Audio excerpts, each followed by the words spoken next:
Hello friends, कैसे हैं आप सभी। तो आज का हमारा टॉपिक है वर्ण विचार। तो क्या टॉपिक है हमारा? वर्ण विचार। वर्ण किसे कहते हैं? भाषा की सबसे छोटी ध्वनि को वर्ण कहते हैं। किसको कहते हैं? भाषा की सबसे छोटी ध्वनि को वर्ण कहते हैं। जैसे चीता, ची जमा ता, चीता। और ये जो ची बना, ये किससे बना है? च धन जमा ई, तो क्या बन गया? ची। और त धन जमा आ, चीता। च धन जमा ई, धन जमा त जमा आ। ठीक है, तो ये क्या, इसके और टुकड़े नहीं हो सकते, तो इसके और टुकड़े नहीं किए जा सकते। तो सबसे छोटे क्या है? वर्ण ही सबसे छोटी ध्वनि है। ठीक है, भाषा की सबसे छोटी सार्थक इकाई वर्ण कहलाती है। क्या? भाषा की सबसे छोटी सार्थक इकाई, सार्थक होनी चाहिए, वो क्या कहलाती है? वर्ण कहलाती है। ठीक है, तो हम आगे चलते हैं। शुद्ध भाषा के आधार पर ना तो वर्ण 11 हैं। ये देखो, हिंदी भाषा में प्रयोग होने वाले वर्णों को, क्रमबद्ध समूह को क्या कहते हैं? वर्णमाला। हिंदी भाषा में जो प्रयोग होते हैं, जो एक क्रम में, एक समूह में प्रयोग होते हैं, उसे क्या कहते हैं? वर्णमाला कहते हैं। जैसे ये है अभी, ठीक है, ये सब एक समूह में प्रयोग होते हैं। तब हिंदी भाषा में 11 स्वर हैं, 33 व्यंजन है और 4 संयुक्त व्यंजन है। क्या है? शुद्ध भाषा के आधार पर तो ये 11 है स्वर। क्या है? शुद्ध भाषा के आधार पर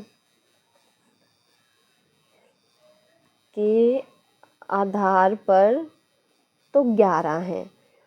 और शुद्ध परिभाषा के आधार पर व्यंजन कितने हैं? वो हैं 33।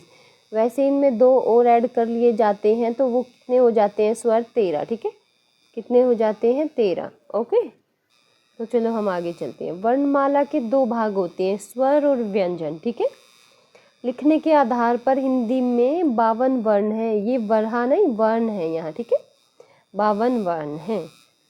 अब ये देखो, इसमें 2 और ऐड होते हैं, जैसे अंग, इस अंग को क्या कहते हैं? कभी कभी एग्जाम में सीधा ही पूछ लिया जाता है, इसे क्या कहते हैं? अनुस्वार। और अंग को विसर्ग, इसको क्या कहते हैं? विसर्ग।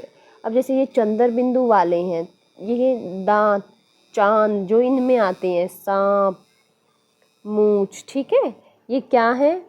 अंग अनुस्वार है, अहम विसर्ग है। ठीक है, लेकिन वैसे तो शुद्ध परिभाषा के आधार पर व्यंजन 33 होते हैं, लेकिन कुछ वर्ण 33, 13 जमा 39 इज इक्वल टू 52, ये कितने हो जाते हैं? 52। ठीक है, इनमें 13 एक्स्ट्रा जुड़ते रहते हैं। ठीक है, चलो वो हम आगे देखते हैं।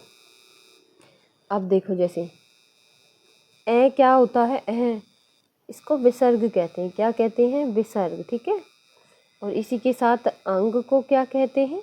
अनुस्वार कहते हैं, अनुस्वार। ठीक है,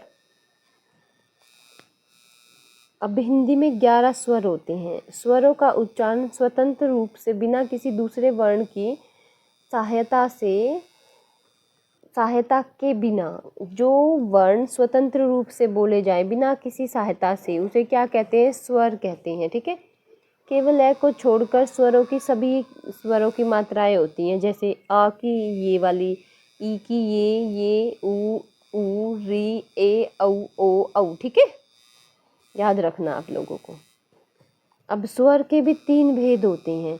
कौन कौन से 3 भेद होते हैं? ह्रस्व स्वर, ह्रस्व स्वर, उसके बाद होता है दीर्घ स्वर, उसके बाद होता है प्लुत स्वर, प्लुत स्वर। ठीक है, जो वर्ण स्वतंत्र रूप से बोले जाते हैं वे क्या कहलाते हैं? स्वर कहलाते हैं। क्या कहलाते हैं? स्वर कहलाते हैं। अभी जैसे स्वतंत्र रूप से ए, आ, ई,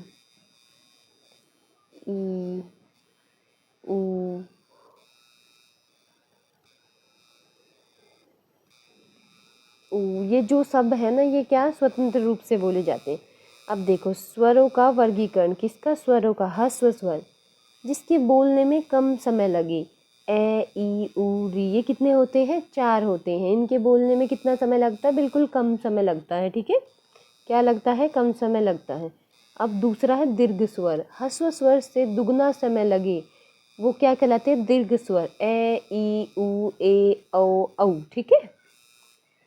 क्या? जिसमें ह्रस्व स्वर से दुगना समय लगे, क्योंकि ए जमा ए ये 2 हो गए ना, तो तब आ बनता है। जैसे बड़ी ई जमा ई, तो ये छोटी, ये तब बड़ी क्या, ये तब क्या बनी है? बड़ी ई, ठीक है। तो ये डबल समय ले रही है इसका, तो ये क्या है? ये है दीर्घ स्वर। अब आ गया प्लुत स्वर, जिसमें ह्रस्व व दीर्घ स्वर से ज़्यादा दुगना समय लगता है। ओम, जैसे हम बोलते हैं ना, ओम की साउंड है जो बहुत लंबी जाती है, ओम, ठीक है। तो वो क्या है? प्लुत स्वर। अब जैसे संधि स्वर देख लो, इनकी कुल संख्या 7 होती है, 2 भागों में विभाजित किए गए हैं। दीर्घ सजातीय या स्वर्ण या समान स्वर। क्या? दीर्घ सजातीय, सवर्ण या समान स्वर, ठीक है। दूसरा क्या है? संयुक्त या विजातीय या अस्वर्ण या असमान वर्ण। ये सब में से कोई भी नाम आ जाता है। एक होते दीर्घ सजातीय जो एकल होते, एक संयुक्त विजातीय, ठीक है। अब देखो, संयुक्त एवं विजातीय अवर्ण, ये देखो, दीर्घ सजातीय, संयुक्त विजातीय। ए आ ई उ, ये क्या है? दीर्घ जो एक जाति के हैं। ए प्लस ए आ बनता है, ई प्लस ई बनती है, उ प्लस उ बनता है, ठीक है। अब संयुक्त और विजातीय, ये 4 होते हैं। ये सिर्फ कितने होते हैं? ये होते हैं 3, ठीक है। ये होते हैं ए आई ओ औ। ए प्लस ई आई बनती है, ए प्लस ए आई बनती है, ए प्लस उ ओ बनता है, ठीक है। ये विभिन्न जाति के मिलकर बनती हैं, ओके। स्वरों का उच्चारण हम देखते हैं। अब स्वरों का उच्चारण, जो ए और आ है वो कंठ से बोले जाते हैं। जैसे ए आ बोल के देखो अभी। और ई तालव से, हमारे तालू के ऊपर लगती है जीभ, ठीक है। उ ये हमारे ओष्ठ से बोले जाते हैं। री, ये क्या है? मूर्धन्य है। ये पूछा जाता है अक्सर कि री क्या है? मूर्धन्य है। मूर्धा से बोला जाता है। किससे बोला जाता है? मूर्धा से बोला जाता है, ठीक है। कंठ तालव्य, ए औ, जो कंठ और तालु दोनों से बोले जाते हैं। कंठ ओष्ठ ओ औ, किससे बोले जाते हैं? कंठ और ओष्ठ, ठीक है। ये किससे बोले जाते हैं? कंठ और ओष्ठ, ठीक है। अब हम आ गए हैं, जीभ के आधार पर भी बांटा गया इनको। अग्र स्वर, जो आगे वाले जीभ के हिस्से से बोले जाते हैं। ई आई आई, ये कितने हैं? ये 4 हैं। मध्य स्वर ए, ये एक ही है जो जीभ के बीच वाले भाग से बोला जाता है। ए। स्पष्ट स्वर आ उ ओ औ, ये कितने हैं? ये 5 हैं जो पीछे वाले हिस्से से बोले जाते हैं। अब ओष्ठ आकृति के आधार पर कि ओष्ठों की, जो हमारे होठ हैं उनकी शेप क्या बनती है? वृत्ताकार। उ ओ औ, इनमें क्या बनती है? वृत्ताकार। हमारे होठ है जो वो ऐसे हो जाते हैं, ठीक है। अवृत्ताकार। ए आ ई उ ओ, क्या है? ये कितने हैं? ये है 6। ये ध्यान रखना, ये बहुत बार पूछे जाते हैं। उदासीन, जिसमें ओष्ठों की आकृति बनती ही नहीं है, वो सिर्फ एक ही है, आ। क्या? आ, ठीक है। अब हम आ गए हैं व्यंजन वर्ण में। किसमें? अब हम आ गए हैं व्यंजन वर्ण में। स्वरों की सहायता से बोले जाने वाले वर्ण क्या कहलाते हैं? व्यंजन कहलाते हैं। क्या कहलाते हैं? व्यंजन कहलाते हैं। इनकी टोटल संख्या कितनी है? 39। शुद्ध परिभाषा के आधार पर ये 33 है, और फिर वो 4 संयुक्त जुड़ जाते हैं, ठीक है। 7 और 2 और जुड़ जाते हैं, तो कितने हो जाते हैं? 39। इसके भेद कौन से? स्पर्शीय व्यंजन और वर्गीय व्यंजन, ये टोटल 25 है, ठीक है।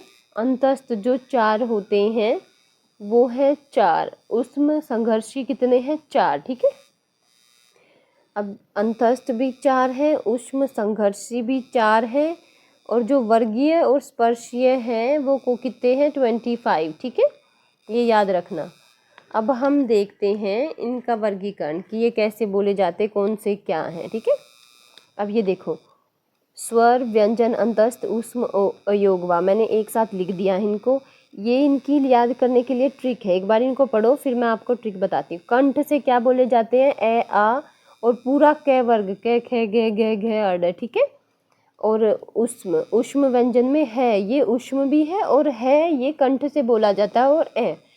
तालु से क्या बोला जाता है, ई और पूरा च वर्ग, य और श, ठीक है, क्या बोला जाता है, य और श। और मूर्धा से री पूरा ट वर्ग, ट ठ ढ ढ नहीं है, और र और श, ठीक है। ये जो य र ल व है ये अंतस्थ भी है, ये ऊपर देखते रहना, ओके। अब जो ये डी से है दंत, लरी, लरी किससे बोला जाता है, दंत से, त वर्ग, त थ द ध न ल और श, ठीक है।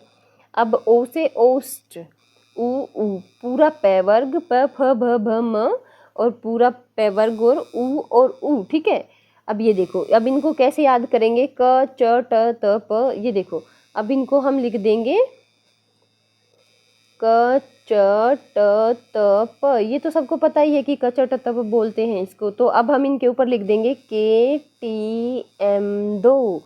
अब ये देखो, के क से कंठ, च से च वर्ग किसे बोला जाता है, टी तालु, त वर्ग किसे बोला जाता है, एम मूर्धा, और त वर्ग किसे बोला जाता है, डी दंत, ठीक है। और प वर्ग किससे बोला जाता है, ओ ओष्ठ। ये बहुत आसान है, आप लोग जब इसको करके देखोगे, ठीक है। अब ये देखो, नासिका से क्या बोला जाता है, ड जो ये पिछले अक्षर है ना हर वर्ग के, जो सबसे लास्ट में होते हैं, और न और मैं, ठीक है। कंठ से ए आई, और कंठ और ओष्ठ से ओ औ, ठीक है। क्या बोला जाता है, ओ औ। और दंतोष्ठ से व, ये एक अकेला ऐसा है जो दंतोष्ठ से बोला जाता है, ये पूछ लिया जाता है व, ठीक है।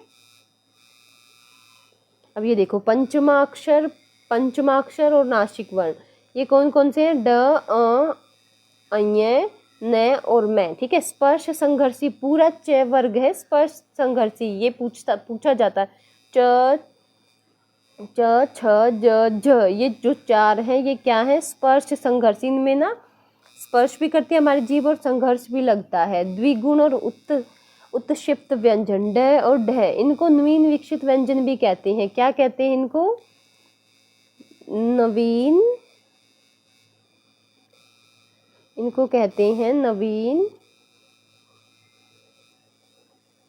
विकसित व्यंजन, याद रखना, ठीक है। इनको कहते हैं नवीन विकसित व्यंजन, इनको कहते हैं नवीन विकसित व्यंजन। क्या कहते हैं, नवीन विकसित व्यंजन, ठीक है। इनको ताड़नजात व्यंजन भी कहते हैं, ड और ढ को, ठीक है। क्या बोलते हैं, ताड़नजात व्यंजन भी कहते हैं, ठीक है।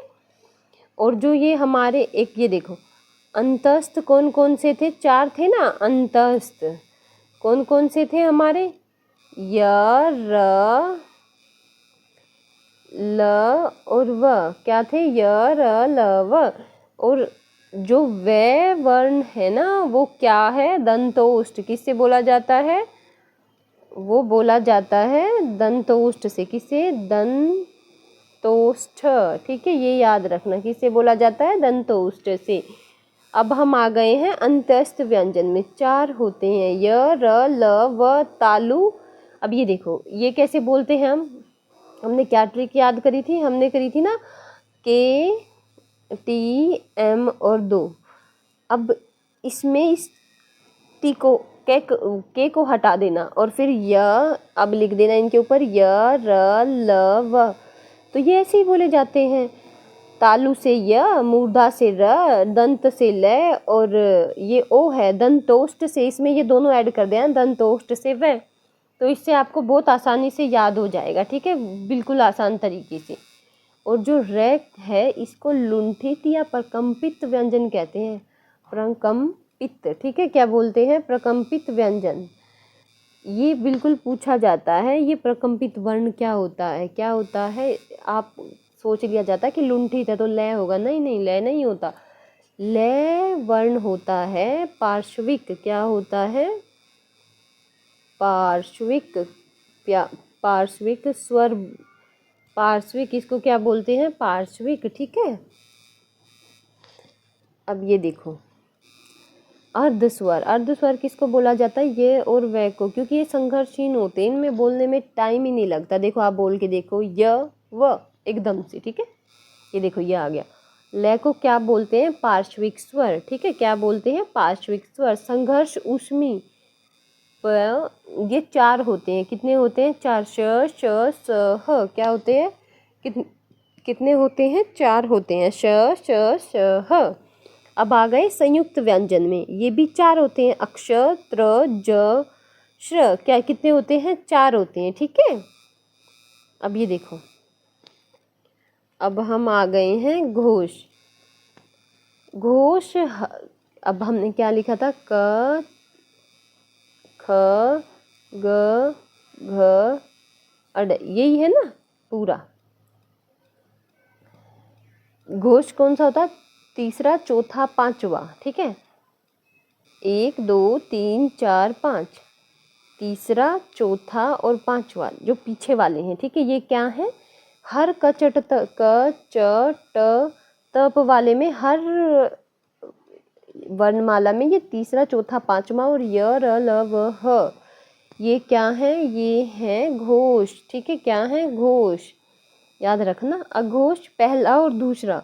ये देखना, ए सबसे पहले आता है, उसके बाद 2 अक्षर है, तो हम क्या कहेंगे? ए सबसे पहले आता है पहला, उसके बाद क्या है? दूसरा, वो अपने साथ 2 लेके आता है, तो ये अघोष दूसरा अक्षर लेके आया। तो ध्यान रखना, ध्यान रखना, इसको क्या बोलेंगे? इसको बोलेंगे अघोष, पहला और दूसरा। और ऊष्म व्यंजन स श स। ठीक है, अल्पप्राण। अल्पप्राण किसको कहते हैं? अब हमने क्या लिखा था?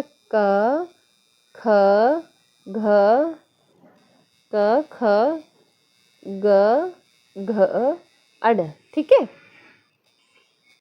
तो अब ये देखो, क, ख, ग, घ, अड। अब इसमें अल्पप्राण कौन सा है? फर्स्ट, सेकंड, थर्ड, फोर्थ और फिफ्थ।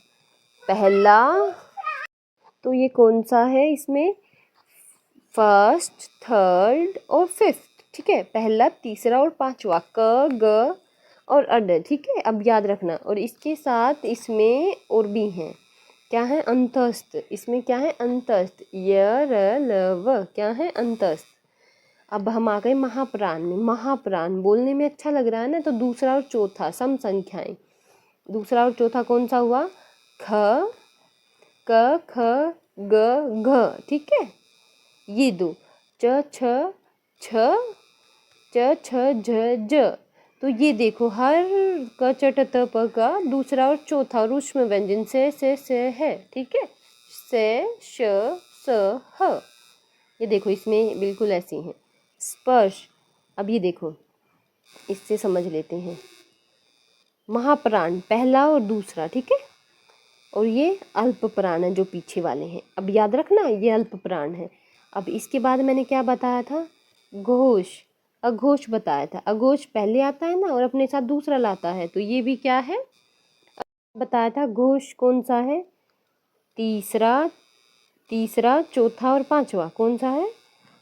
तीसरा, चौथा और पांचवा। और महाप्राण दूसरा और चौथा, ये वाला और ये वाला। ठीक है, चौथा, पांचवा नहीं, चौथा। ये 2 हैं, ख और घ और झ और झ, ट और ढ। ये क्या है? ये है महाप्राण। ठीक है, और अल्पप्राण क्या है? अल्पप्राण है पहला, तीसरा और पांचवा। और इसी के साथ क्या पूछा जाता है? इसके साथ पूछा जाता है अघोष, पहला और दूसरा अघोष। ठीक है, अब ये देखो, अंतस्थ 4 है ना, य र ल व, 4 वर्ण। ऊष्म कौन कौन से हैं? स, स, ह, 4 हैं। और आगत ज और ज, ये जो अब नए जुड़े हैं। ठीक है, संयुक्त अक्ष, त्र, ज्ञ, श्र कितने हैं? 4 हैं, संयुक्त है। तो इसी पे देखो, ये संख्या इतनी हो जाती है, 41 और 11 जमा 52। ठीक है, अब संयुक्त व्यंजन, 2 या 2 से अधिक वर्णों के मेल से बने व्यंजन क्या बोलते हैं उनको? संयुक्त व्यंजन। वे संयुक्त व्यंजन कहलाते हैं। हिंदी भाषा में 4 हैं। तो ये देखो, अब कौन कौन से हैं? अक्ष, त्र, ज, श्र। अब ये कैसे बने हैं? अक्षर कैसे बना है? उधर आपको नहीं दिख रहा तो क जमा श, क्ष, ऐसे बना है ना। और त्र कैसे बना है?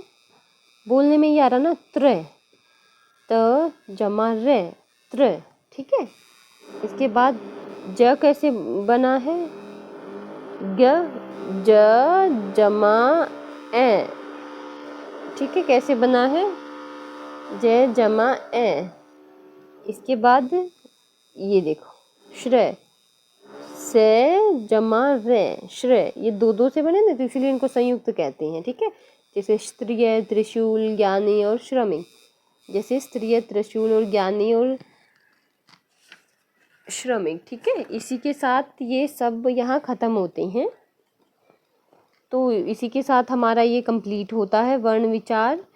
एक और बात है कि हाँ, ये मैंने आई थिंक बताया नहीं, अर्ध स्वर के नाम से कौन से व्यंजन जाने जाते हैं, य और व।